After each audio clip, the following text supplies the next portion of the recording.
Now our CEO, Mr. Andy Giring, is going to give a brief introduction about the company. Over to you, Mr. Andy. Good morning, every one of you. I would say good morning, good afternoon, good evening over multiple time zones.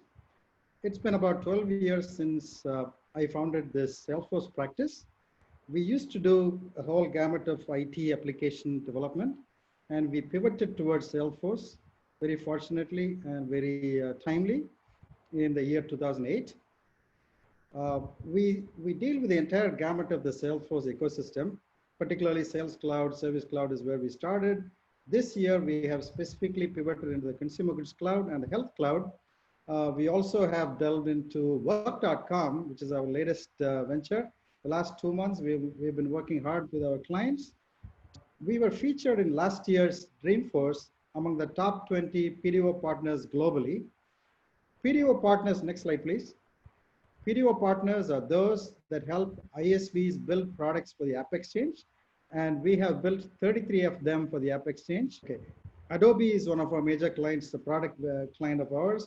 Coherent in San Francisco is a laser equipment manufacturer whose B2B commerce implementation is done by us. And we have a slew of other clients that we have on this slide. I would like to focus on this 30-minute presentation, so I'm not going to dabble into those much. After months of lockdowns and economic slowdown, some of us have indeed returned to workplace. In the last few weeks, I would say, safety is of prime importance when it comes to return to work, isn't it?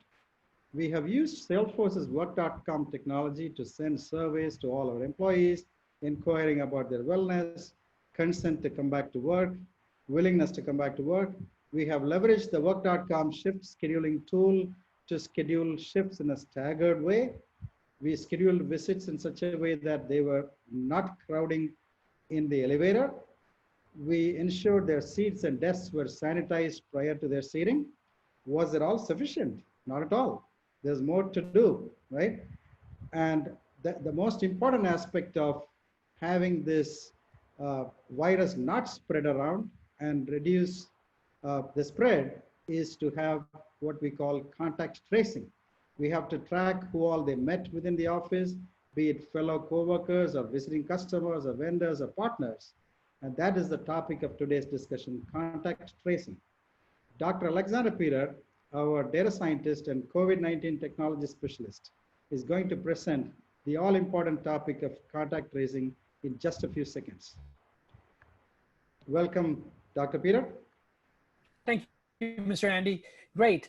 Welcome and good afternoon, everyone. So today our focus is on contact tracing, as Mr. Andy alluded to. But before we get into contact tracing, we have to look at the big picture of the employee wellness. And when we look at it, SalesforceWork.com provides 3 essential solutions. The first one being employee health screening, then shift management, and then contact tracing. So these are the 3 essential solutions that are put together for a safe return of your employees to the workplace. So next slide, please. Now, we have our own health officers who have done internal assessments, and looking at Dr. Mike Reed, he has been one of the early advocates of contact tracing.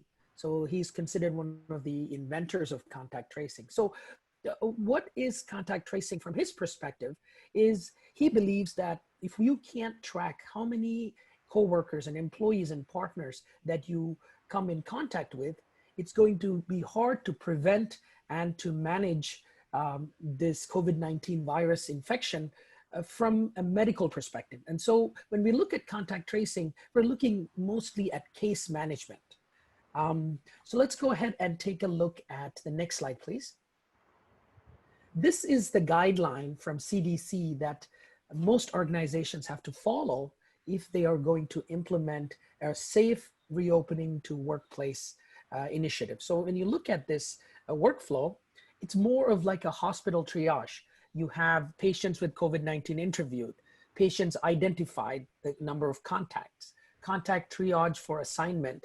And also, when you look at these workflow, you can see that there is an actual contact tracer Sometimes it's also called a health officer in some organizations. Actually, in most organizations, the health officer is also considered the contact tracer.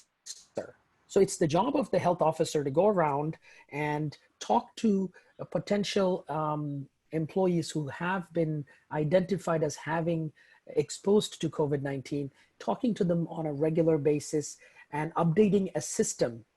And this is a slightly complex workflow because it requires PII, HIPAA regulations, health consent. So that's why the contact tracing workflow mandated by CDC looks more like a hospital workflow. So let's go to the next slide, please.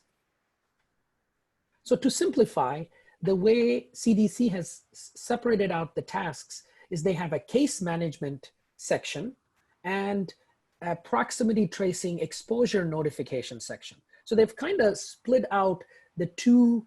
One is the actual tracing. Another one is once the tracing has been completed, how do you manage that case? And that is the two separate workflows. And as you can see, the four sections are the patient identification and follow-up, contact identification, contact notification, and contact follow-up. And all this is done through a graph database. And you can see how the graph network and graph database is being managed in the following live demonstration. So let's go to the next slide, please. Now, as you can see, the patient identification and follow-up process, again, mandated by CDC. These are the different stages of the patient identification and follow-up.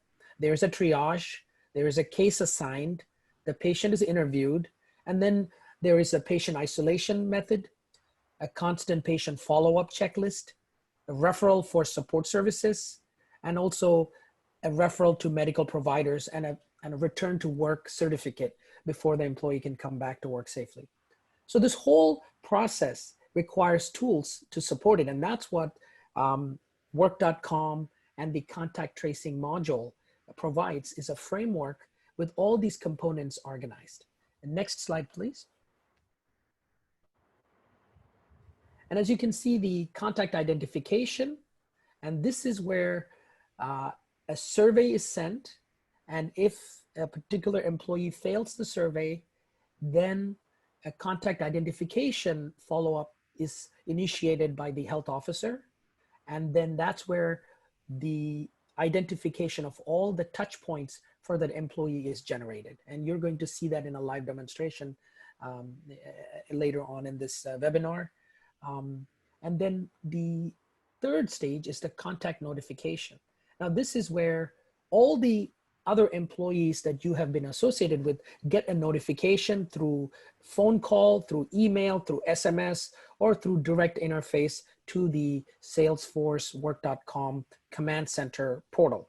The command center portal is the main portal where you can see all the health status of all your staff. So there is this portal, which we discussed in the first webinar, where it provides you the health of your organization. So each employee can log in and take a look at the status of their workplace, status of their colleagues, and look at alerts and other notifications. And Purnima, our campaign manager, is going to send a follow-up email after this webinar with the previous two webinars. And the webinar that covers that section is the first webinar, which is the health screening webinar. Okay, let's go to the next slide, please. Now, this is the final component, which is the contact follow-up. So we're going to follow up with all the contacts to make sure that they're self-quarantined and they take the test again to make sure that they are safe. And also all these other things we talked about, such as a daily follow-up, a referral to a medical. So that's our kind of the wrapping up and making sure the case management is correctly put together. Now, as you can see, all this looks like a function of a medical clinic. So that's why consent, PII, and having a very clean workflow is important. Okay, now on to our marketing director, Sridhar, on explaining this workflow from a visual perspective. Go ahead, Sridhar. Thank you, Alex. Good afternoon. Hope you all are doing good today. Now, I would like to shift your attention to the diagram portrayed in this slide. This diagram gives us an overview of the events leading to contact tracing. The first step, as always, is triggering the wellness survey to the employees. If the survey is passed, the employee is deemed fit to return to work and the shift management workflow is initiated. This was discussed in the previous webinar, and once Purnima triggers that email, I'm pretty sure you'll all go and check it out. Now, coming to the second part of the workflow, this will happen when the employee fails the survey. If the employee fails the survey, the contact tracing workflow is initiated. Next slide, please. Now here you can see the contact tracing journey. Once the contact tracing workflow is initiated, a health officer from the organization is assigned to care for the employee during the entirety of the spirit. The health officer interviews the employee to trace all the touch points the employee has interacted and enters that information into the contact tracing system.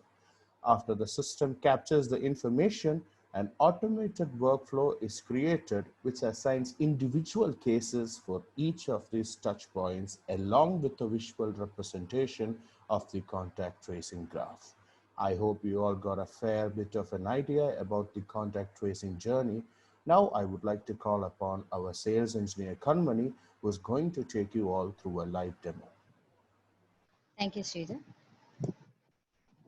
So, hello everyone. My name is Kanmani. Let me share my screen.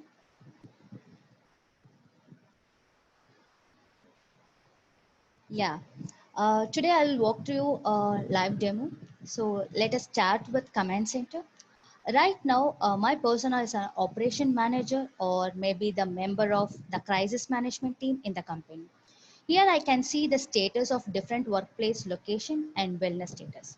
As I scroll down, you can see here the task as an operation manager, which I has to send a wellness survey to all the employees. So let me click on the take action.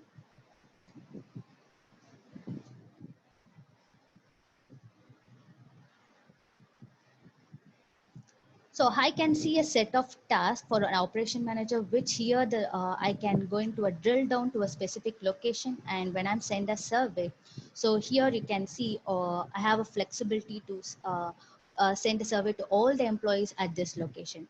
When I do, I have a choice of selecting the survey. So let me select COVID-19 employee wellness survey. And I can also select the email template that I want to use. So let's choose wellness survey. And I'll be send a survey to the employees. So now I'm changing the act little bit. So like if you imagine I'm one of the employees in this organization. So I would receive the link in my email. So I click on the link and I'll be submit my survey. So here you can see this is a survey. So here I'll be provide my wellness survey over here. So again, I'm going to change my act a little bit.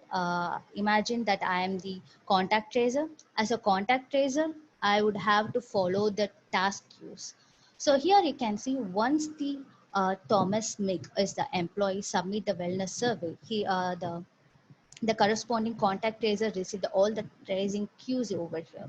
So now I'll be click on this Thomas Mick. Here you can see as a tracer, now you can see the employee details over here. So if you look into this, I can see the employee name, employee number, employee phone number, and employee email ID.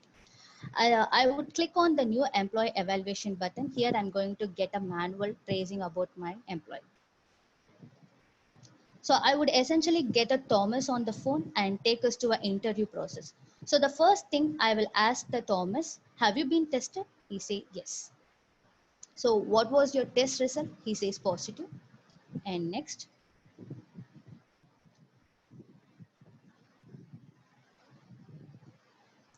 If you go the next part of the process, this is where we are actually getting the consent from the Thomas. And what he consenting to just sharing the information about all his workplace activities, as well as the sharing his health information for the next 14 days, as he required from the information or let he goes for the test and also his symptoms turns out to be positive. So sharing those details that we're consenting to.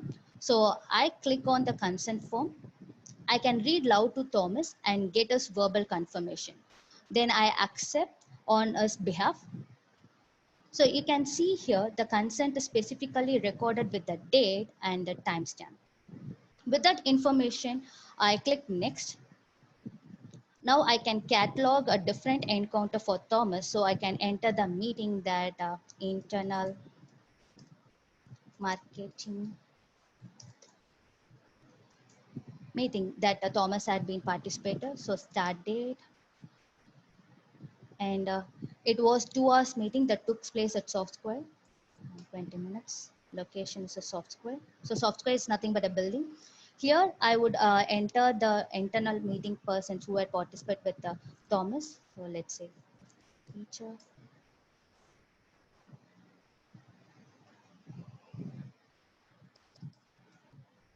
Brito Ritchie, and let's say William Spag Smith Jones. So these were participants were part of the meeting. So let me start. And next. And it's turned out to the customer meeting. Also, a couple of the people from the customer organization were on the meeting. So I take a note that can be cataloged as well. So let's say David Jones.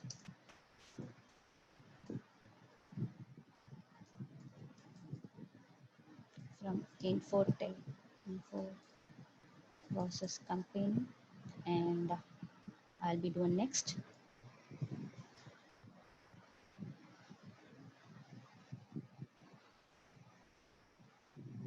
So once I done, I can see that Thomas, do you have an encounter to add? So that means whether he will be need to add any other process. I say no. So let me go with the next. Next. Once I done, you can see that the Thomas has enrolled in an employee evaluation program, and I can also see the contact tracing graph. Let me navigate over the contact tracing graph. Here you can see where you all see these persons, other employees were the part of this reported. So this is a kind of a visualization which gives you a narrative how the Thomas Smith will participate with all these members. So I can track easily. So now let me go to the list view. And this gives you the advantage to reload the things from list view. So as a contact tracer, I would go to a task back. So let me switch back to my task. So if you noticed here, let me refresh this.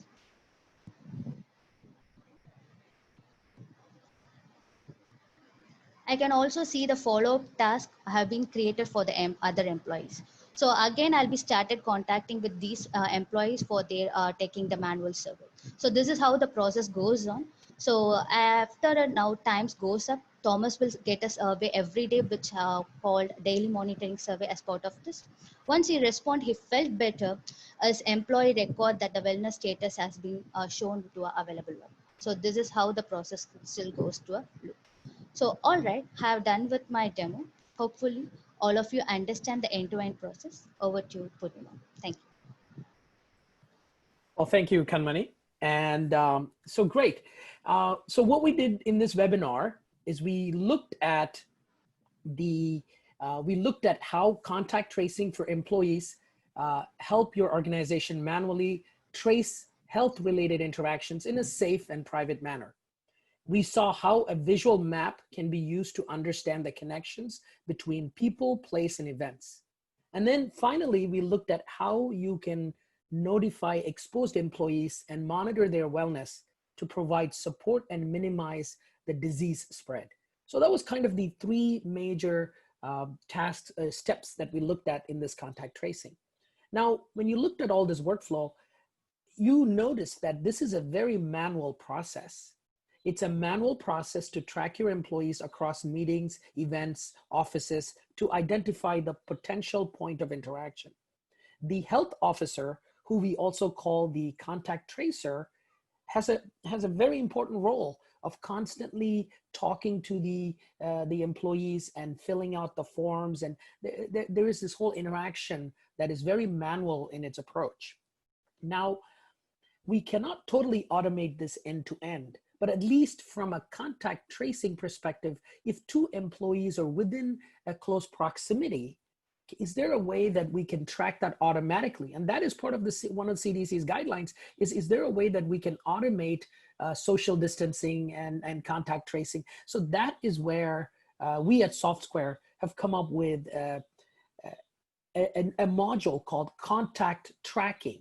And what we're doing in that contact tracking module is we're using the Bluetooth 4.0 iBeacon technology and creating both mobile and small iBeacon sensors to track the proximity of different employees. And as they come closer, a notification, an alert system that can directly be fed into the Salesforce Workplace Command Center is being implemented. So next week, we're going to see a demo of how the contact tracing and using the mobile devices to kind of look at social distancing and also tracing the tracing how many employees have been interacting together within the organization. So without tracking, contact tracing is not possible. So we are just kind of going to the prequel and creating this contact tracking solution that will plug right into the contact tracing module and automatically feed that data into the graph, the contact graph. So I was very excited to show you that next week. So looking forward to seeing you in our next webinar on contact tracking. If there's any questions, please go ahead and chat with our campaign manager, Purnima. She's going to send a follow-up email with the previous webinars and the plan and time for the next webinar. It should be at the same time as today. So it'll be 2 p.m. Eastern Standard Time. And that's where we're going to have our presentation on contact tracking using mobile devices, Bluetooth technology, and iBeacon following the CDC guidelines. Okay, thank you.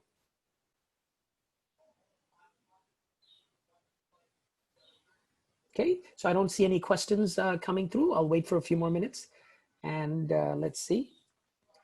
Okay, I'm looking through. I do see one question on privacy for the contact tracking. So at this point, this is contact tracing, and there is a consent form that you can use for privacy. As we go into the contact tracking next week, we will cover the privacy aspects and the geolocation and all those details in the next webinar. Yes, the contact tracing has a very strict guideline for privacy. They have a whole consent form that the employees have to opt into before even this whole process starts. Okay, that's it. Thank you, everyone, and see you in the next webinar.